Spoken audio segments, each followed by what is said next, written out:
आज की वीडियो ना ही किसी फैशन के ऊपर होने वाली है या ना ही किसी स्किन केयर के ऊपर। आज की वीडियो होने वाली है द फियर ऑफ रिजेक्शन के ऊपर। ये चीज सुनने के बाद काफी लोग ऐसे हो जाते हैं कि नहीं नहीं, मुझे डर नहीं लगता रिजेक्शन से, इनफैक्ट मैं तो काफी अच्छे से हैंडल कर पाता हूँ। और ये सच भी हो सकता है, but most in the cases में ज्यादातर यही होता है कि लोगों ने अप्रोच करी ही नहीं आज तक, और वो बस ऐसे ही कह रहे हैं ताकि वो कूल लगे। जब भी तुम्हें रिजेक्शन मिलता है तो वो जस्ट फीलिंग तुम्हारे अंदर स्ट्राइक होती है कि शायद मैं गुड इनफ नहीं हूँ सामने वाले के लिए, तभी उसने रिजेक्ट कर दिया मुझे। और ये ज्यादातर इसलिए होता है क्योंकि हम अपनी वैल्यू को सामने वाले के बिहेवियर के हिसाब से सेट कर देते हैं। अगर सामने वाला हमसे अच्छे से बिहेव कर रहा है तो शायद हमारी वैल्यू ज्यादा है। अगर सामने वाला हमारे से बुरी तरीके से बिहेव करे तो शायद हमारी वैल्यू कहीं ना कहीं कम है, शायद हम में कोई कमी होगी। ऐसी थिंकिंग होती है काफी लोगों की, और काफी टीनेजर्स लड़कों की मेरी तरह। अब ऐसा होता क्यों है? तुम्हें एक चीज समझनी पड़ेगी कि 90% ऑफ द केसेस में अगर मान लो तुमने किसी लड़की को अप्रोच करा, तुम्हें बहुत पसंद आई वो लड़की, तुमने अप्रोच करा उसे और उसने तुम्हें रिजेक्ट कर दिया, तो आधे लड़के तो इस चीज को महीने महीने लेके बैठ जाते हैं कि यार शिट, उसने मुझे रिजेक्ट कर दिया था, शायद मेरे में कोई कमी है, शायद मैं मेरे अंदर कॉन्फिडेंस नहीं, शायद मेरे लुक्स खराब है, या शायद मैं फंबल कर देता हूँ। बट ऐसा होता नहीं है सच में। सच तो ये है कि 90% ऑफ द केसेस में लोग तुम्हें रिजेक्ट नहीं करते हैं, लोग तुम्हारे साथ होने वाली उस इंटरेक्शन को या उस मूवमेंट को या फिर उस टाइम को रिजेक्ट करते हैं जिसमें तुम हो। और इसके काफी रीजन हो सकते हैं यार। हो सकता है सामने वाली का मूड सही ना हो, सामने वाले का दिन सही ना जा रहा हो, और तुमने ऐसे ही गलत टाइम पे उसको अप्रोच कर दिया, इसलिए उन्होंने रिजेक्ट कर दिया तुम्हें। तो इसको कभी भी ना माइंड में मत चढ़ने दो कि यार शिट, सामने वाले ने रिजेक्ट कर दिया, अब मैं क्या करूंगा, अब मैं कैसे अप्रोच करूंगा किसी और को। मेरे लिए सबसे बड़ा मेंटल शिफ्ट पता है क्या था? ये रियलाइज करना कि एक रिजेक्शन मेरे को रीडायरेक्शन दे रही है।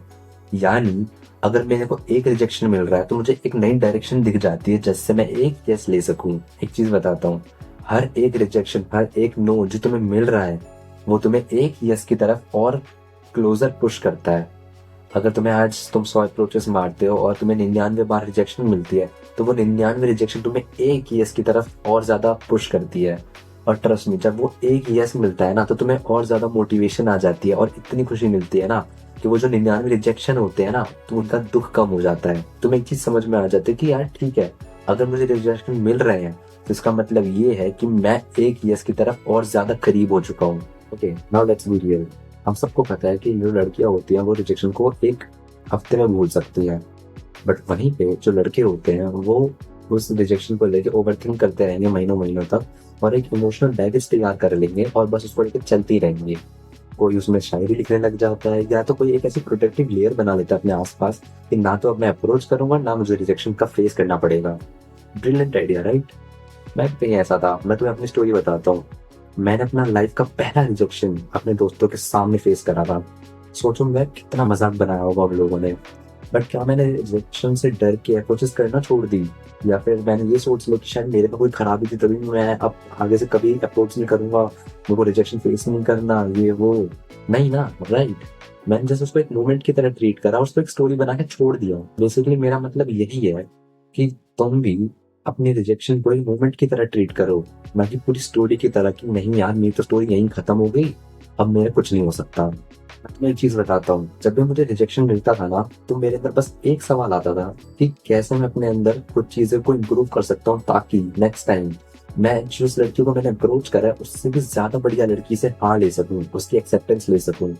और देखो, किसी के अंदर ना ईगो रहती है। आज जिसने मुझे रिजेक्ट करा है ना, कल वही देखना पछताएगी, कल ना देखना वही सोचेगी ये कैसे हुआ। पर ये रहता है लड़कों में थोड़ा सा। एक चीज बताता हूँ तुम्हें, एक रिजेक्शन या तो किसी के ईगो को तोड़ देगा या तो उसका कैरेक्टर डेवलप करवा देगा। बाकी मर्जी तुम्हारी है कि तुम्हें क्या करना है।